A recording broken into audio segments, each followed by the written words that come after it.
반갑습니다.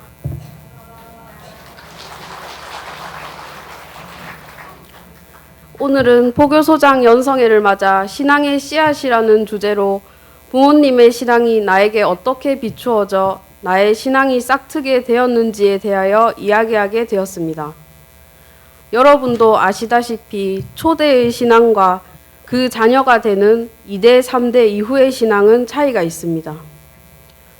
초대는 구제, 포교에 의해 신기한 수호를 받아 신앙하는 반면에 자녀는 부모의 신앙을 따라간다는 점에서 어떻게 보면 부모로부터 전도받아 신앙한다고 생각할 수도 있을 것 같습니다. 저도 성인이 되기 전에는 신앙에 대해 깊이 생각하거나 제 자신이 주체가 되어 신앙한다기보다는 그저 부모님을 따라 근행을 보거나 교회 행사에 참가하는 식으로 신앙을 하였습니다. 성인이 되어 교회 수련회를 준비하던 중에 교회의 선배로부터 TLI라고 부르는 천리교 어학원에 대하여 듣게 되었습니다. TLI에서는 각 나라의 학생들이 터전에 모여 일본어와 교리를 공부하는 곳으로 저의 선배는 TLI에서 2년 동안 지내며 정말 힘들었지만 힘든 것보다 즐거운 일이 더 많았다고 이야기하며 터전에서 다른 사람이 신기한 수호를 받았던 일을 말해주었습니다. 그 이야기를 듣고 저는 TLI에 가고 싶어져서 지원하게 되었습니다. 지금 되돌아보면 TLI에 지원한 것이 제 신앙의 하나의 큰 계기가 되었던 것 같습니다.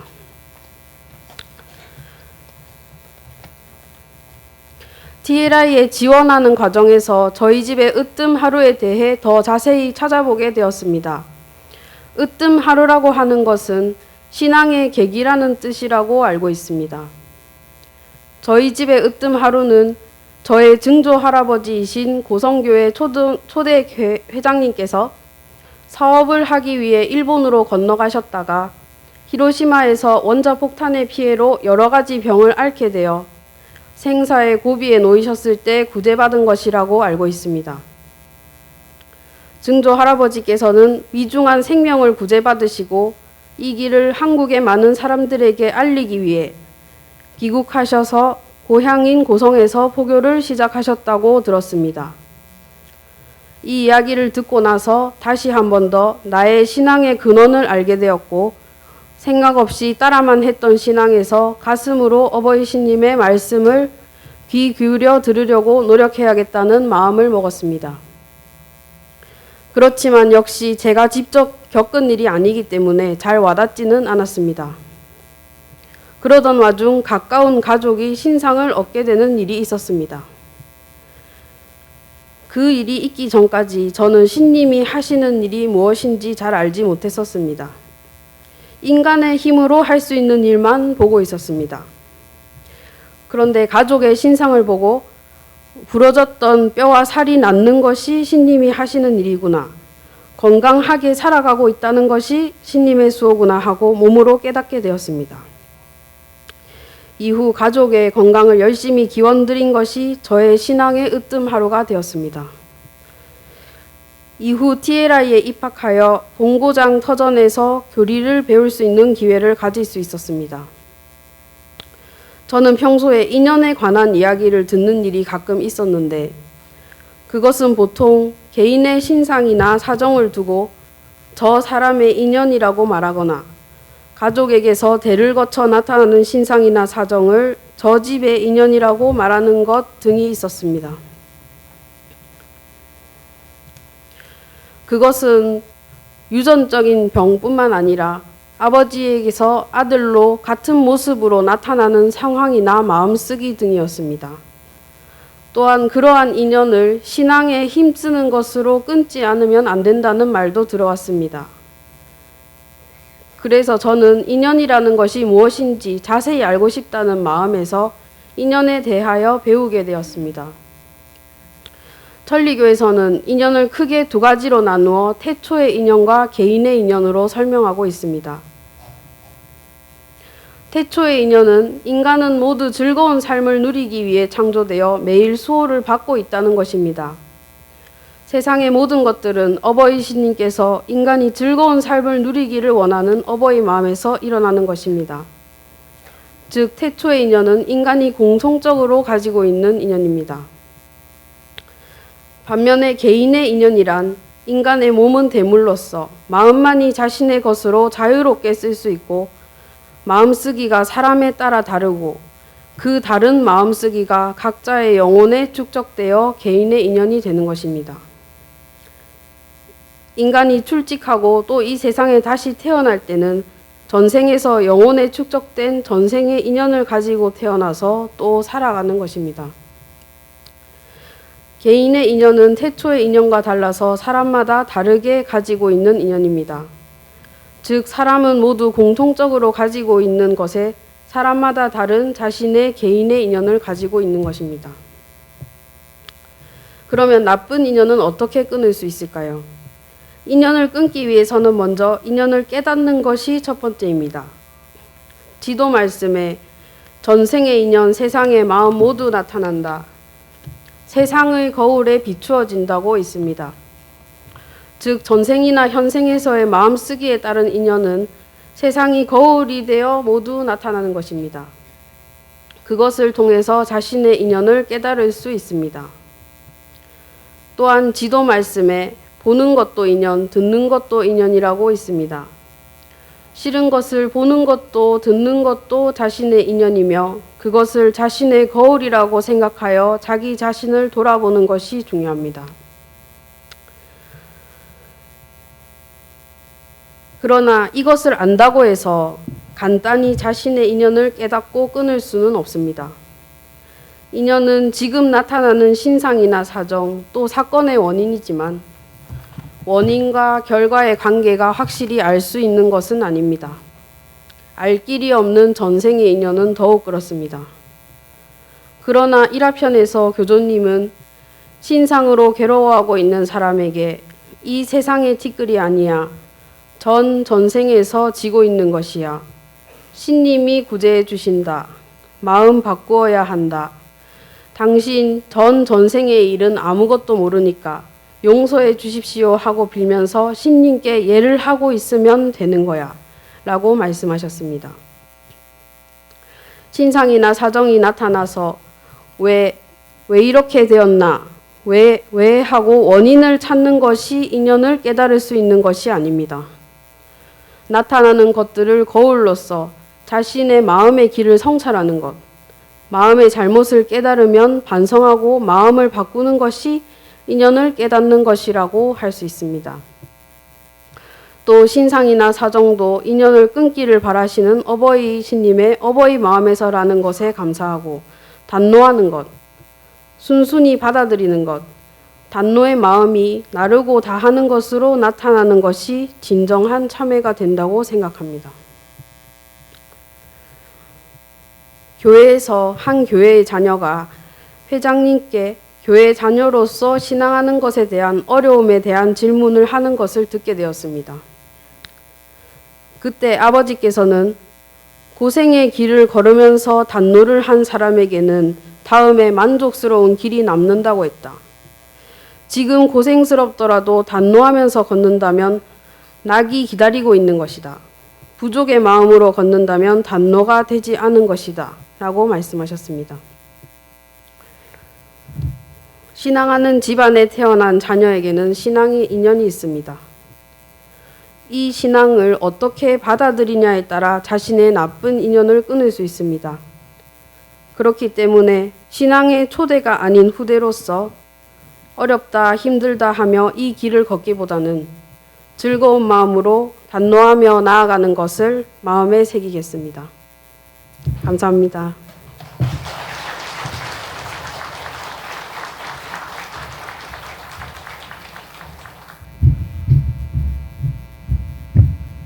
반갑습니다.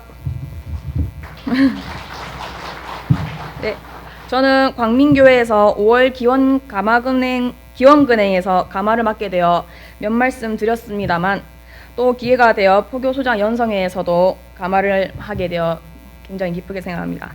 부족하지만 잘 들어주시기 바랍니다. 저는 어릴 때 교회에 일을 하시는 어르신을 모시는 부모님 밑에서 커왔습니다. 여행은 물론이고 이제 저녁에 밖에 나가서 외식을 한다거나 아니면 영화를 보고 오는 것조차 굉장히 힘들었습니다. 조금 시간이 남아도 흰옷기싱 해야 하고 하루 종일 바빠서 부모님들도 피곤하시고 이러니까 가족들과의 시간을 갖기도 굉장히 힘들었습니다. 조속으로 근행을 올리기란 어린 저에게는 굉장히 받아들이기 힘들었습니다. 천리교란 이런 것일까? 좀 어렵다라고 생각할 때가 있었습니다. 왜냐하면 주위 친구들은 천주교나 불교를 믿는 친구들인데 일요일 오전에만 예배를 하거나 아니면 가끔씩 뭐 어쩌다가 한 번씩 가서 뭐 기원을 드리고 온다 뭐 이런 얘기를 들을 때마다 더더욱 근행이 귀찮다고 생각되었습니다. 종교란 것은 보통 부모님을 따라서 교회를 다니다가 어느 정도가 되면 20살이 이제 성인이 돼서 각자 사회생활을 하면서 교회의 발길을 끊게 되는 경우가 많습니다. 그래서 웬만하면 신상이나 사정으로 이 길을 신앙하는 경우가 아니고서야 신앙을 꾸준히 이어가는 것도 굉장히 어렵다고 생각합니다. 또한 지금은 옛날처럼 일을 하지 않고서는 굉장히 먹고 살기 바쁘지 않습니까, 저희가? 그래서 신앙에만 전념할 수 있는 사회가 더욱 아니기 때문에 신앙을 하는 건 더더욱 어렵지 않나라고 생각합니다. 제가 아는 어느 교회의 자녀는 집에서 한 번도 근행을 보라고 강요받은 적이 없다고 합니다. 저는 그 점이 굉장히 신기했습니다. 밑에서 근행을 보는데 위에서 근행을 보는데 밑에 그냥 누워 있는 것도 아니고 뭐 할 일 없이 있으면 그게 집에 과연 있는 눈치 보이지 않나라고 생각했는데 저희 집은 저녁 근행을 보고 저녁 식사를 하는데 그날 제가 근행을 보기가 좀 귀찮아서 자는 척을 했습니다. 제가 자는 척을 또 잘하게 되더라고요. 근행을 안 보는 척을 하고 싶어서. 그런데 저희 전 회장이신 할아버지께서 근행 때 없었는데 저녁밥을 먹기 위해서 부엌에 나온 저를 보시고 굉장히 화를 내셨습니다. 할아버지는 근행이 굉장히 중요하게 생각하셨고 왜 근행을 봐야 하는지 알려주셨습니다. 근데 그냥 알려주시는 것도 화가 나셔서 네가 이것만 계속 하시니까 제가 뭔 말인지 잘 이해가 안 되는 거예요. 그래서 솔직히 그때는 그렇게 와닿지는 않았습니다. 하지만 제가 신상으로 좀 힘들어하던 시기마다 내가 왜 이렇게 힘들게 살아야 할까라고 생각할 때가 있었습니다. 그럴 때마다 부모님께서 밤낮으로 수운을 내려주시면서 유달의 말씀처럼 어떠한 가운데서도 어버이 신님의 크나큰 수호에 감사드리며 지낼 것을 강조하셨습니다.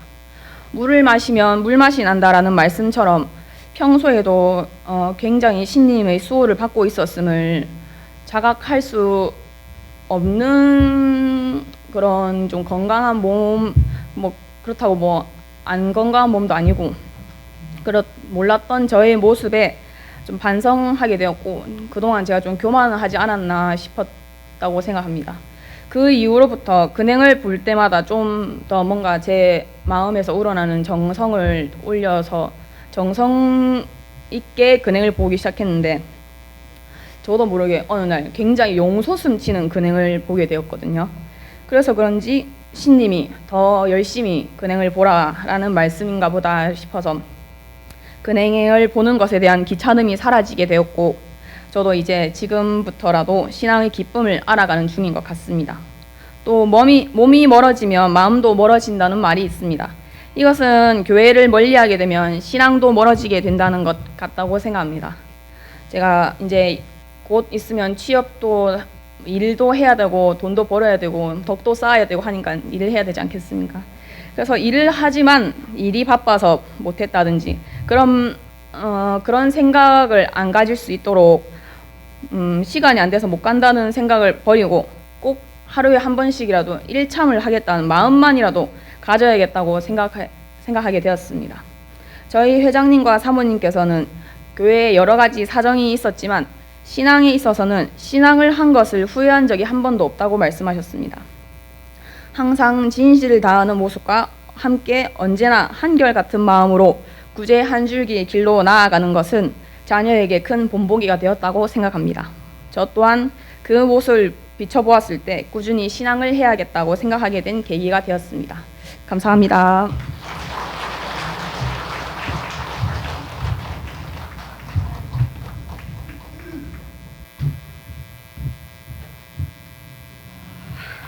안녕하십니까.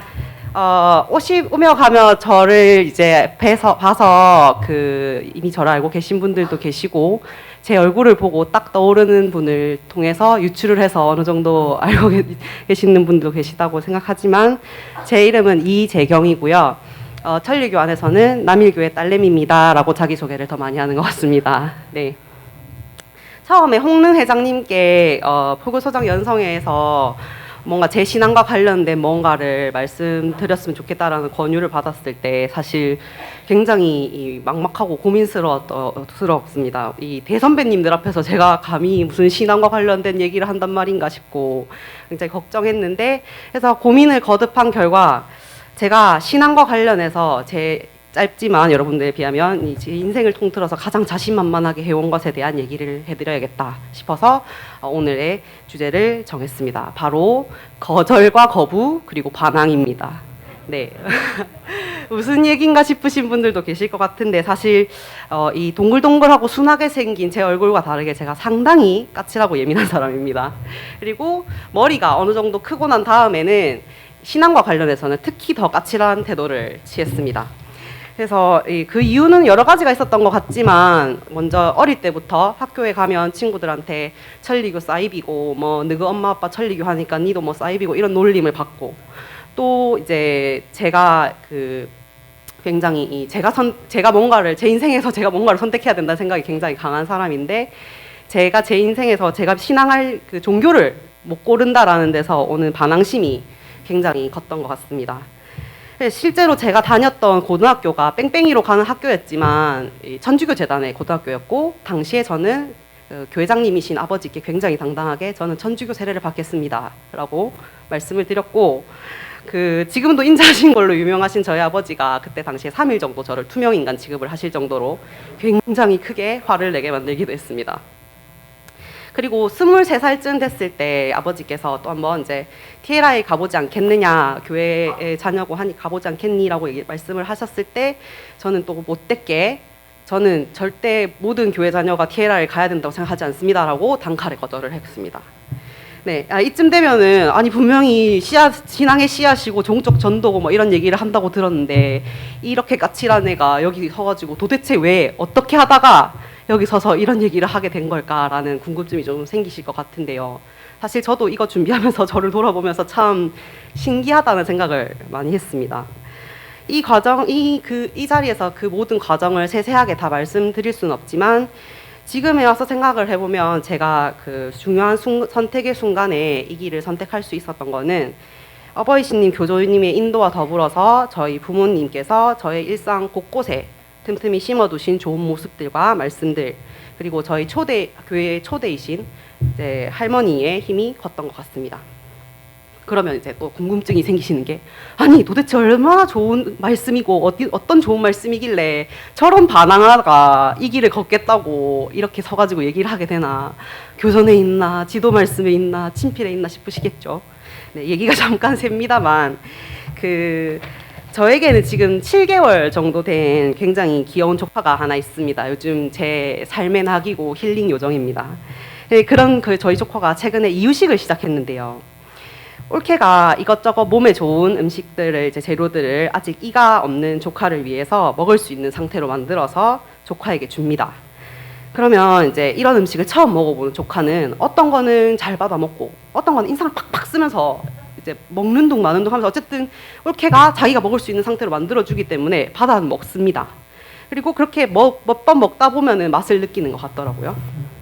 그래서 그 모습을 보면서 저희 부모님께서 저에게 신앙을 전하신 그 방법도 그것과 비슷하다는 생각을 했습니다. 아주 비싸고 좋은 그 고급 쌀이 들어왔다고 해서 이거를 아기 입에다가 생쌀을 넣어주면 아기가 먹을 수 있을까요? 먹을 수 있을까요? 못 먹죠. 밥으로 만들어서 이가 없는 아기가 그걸 먹을 수 있을까요? 못 먹죠. 그러니까 이렇게 아기에게는 아기의 성장 단계에 맞는 음식을 조리해서 주지 않습니까? 그래서 저희 부모님도 약간 그런 방법을 취하셨다고 생각하는 게 교회장, 교회 사모라는 입장이셨지만 신앙에 있어서는 이가 없는 아기나 다름없는 저에게 절대 이 길의 신앙을 강요하지 않으셨습니다. 사실 아까 그 광민교회 허지양 양이 그 교회에서 살면서 어떻게 근행을 안 보고 있을 수 있나, 그거에 대해서 뭐라고 하지 않는다, 난 놀랬다라고 했는데 굉장히 뜨끔했거든요.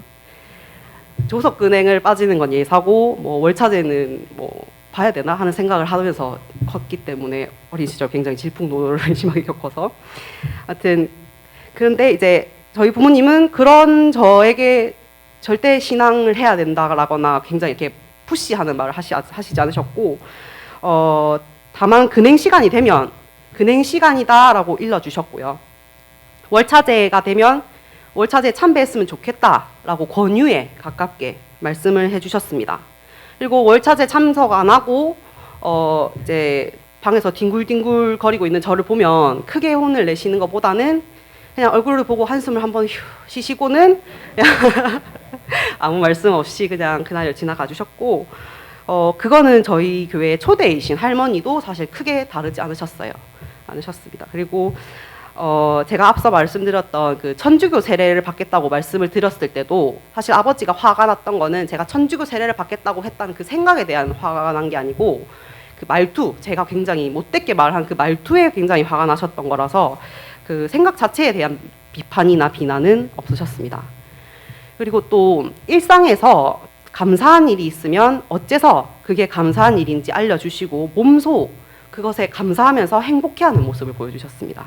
그리고 아주 작더라도 즐거워할 만한 일이 있으면 그게 뭔지 어째서 즐거워할 만한 일인지 설명을 해주시고 또 직접 정말 즐거워하시는 모습을 보여주셨습니다. 물론 당시에 저는 그런 모습들을 썩 달갑게 받아들이지 않았지만 그래도 이제 저희 부모님께서는 그런 저를 꾸짖지 않으시고 또 포기하지 않으시고 늘 따뜻하게 이렇게 품어주셨습니다. 그래서 그런 따뜻한 부모님 품속에 있었기 때문에 그런 모습들과 말씀들이 저도 모르는 사이에 제 마음에 심어졌던 것 같다고 생각을 했습니다. 그리고 자라면서 저도 이제 크고 작은 신상을 겪었는데 그때 저희 부모님께서는 단 한 번도 저에게 네가 무슨 인연이라서 네가 어떤 마음을 써서 이런 일이 생겼다거나 하는 그런 말씀을 절대 하시지 않으셨습니다. 그냥 일단 다만 수훈을 전해주시고 나서는 신님께 의지하라 라고만 말씀하셨습니다. 그래도 신상 중에 좀 상태가 굉장히 좀 안 좋거나 위독하다 싶을 때는 아버지께서 잘 깨달아라 라고만 말씀하시고 넘어가셨습니다. 제 개인적으로 생각했을 때는 이 부분이 아마 이 신앙과 관련해서 까칠함의 극치를 달렸던 제가 신앙에서 튕겨나가지 않고 어떻게든 여기까지 오게 해준 데 가장 큰 역할을 하지 않았나 하고 생각합니다. 만약에 그때 신앙심이 거의 없는 저에게 안 그래도 아파 죽겠고 힘들어 죽겠는데 네 전생 인연이 어떻고 마음 씀씀이가 어떻고 하면 애기 입에다가 생쌀을 넣는 것처럼 입에 들어온 고급 생쌀을 그냥 다 뱉어내고 다시는 그 근처에도 안 갔을 확률이 높다고 생각합니다. 그리고 이렇게 좀 자유스러운 신앙의 분위기였기 때문에 어려서부터 이렇게 반항을 하고 막 까칠하게 구는 와중에도 뭐 불만사항이나 궁금한 게 생기면 바로 부모님한테 왜 그런 건지 왜 그렇게 생각을 해야 하는 건지 여쭤볼 수 있었고 저희 부모님께서는 저의 그 까칠한 말투에도 불구하고 항상 진지하게 답을 해주셨고 만약 그 답에 제가 납득을 하지 못하면 납득할 때까지 같이 고민을 해주셨습니다. 그렇게 시간이 지나고 여러 가지 일들을 겪으면서 신앙에 대한 불만이 어느덧 이제 관심으로 바뀌었고 관심은 또 어느덧 궁금증으로 바뀌어 있었습니다. 그리고 조금씩 이제 저희 할머니, 할아버지, 어머니, 아버지께서 소중하게 생각하고 열심히 걸었던 이 길이 굉장히 멋진 길이고 나도 걸어보고 싶다는 생각을 하게 됐습니다.